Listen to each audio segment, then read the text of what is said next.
how do you measure your own performance with levy payers? Well, are there metrics that you have to try and achieve every year to show that you are achieving your aims? Well, let's start at the beginning.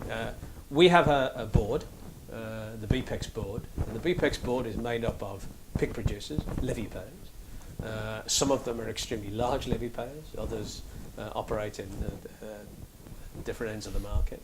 We have processors on that as well. We have an independent member, and we have a chairman. It happens to be Stuart Houston. It could be anybody from the industry.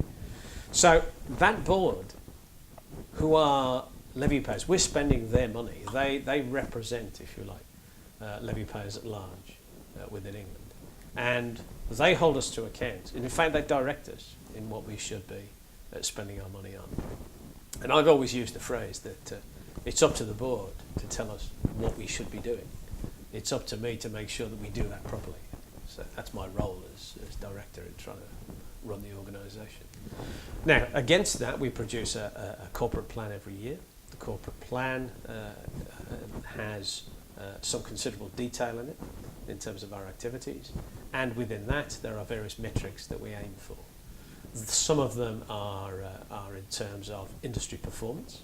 So if you take our overall campaign to actually try and improve breeding performance, now breed +3, we'll monitor whether we're actually achieving that. We'll also monitor our activity at specific levels. So when the KT team, for example, work with people, then they try and get their individual business metrics back to make sure that they're actually making a difference.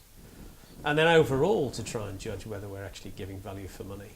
Every year we conduct a survey amongst our levy payers and we ask them how they value BPEX services. And I have to say that for the last 3-4 years that number's been pretty good.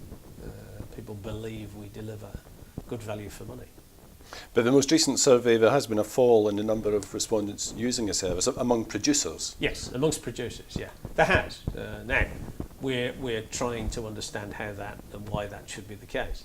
Obviously, the industry's got a little bit smaller. That's been the case over the years. And we are in the middle of having a strategic review, particularly of our KT activity, but also our R&D activity. Now, I'm aware that people have found some of the things that we do, particularly real welfare and welfare outcomes, has been a challenge to people, and that undoubtedly has an impact on how people view the work that BPEX does.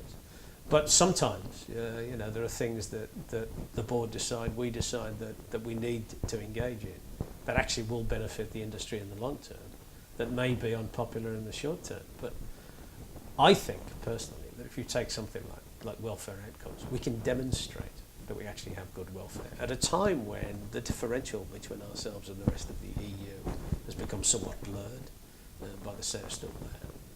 And the claims that we've made over the years about the fact that we're a high welfare industry, we can now prove it.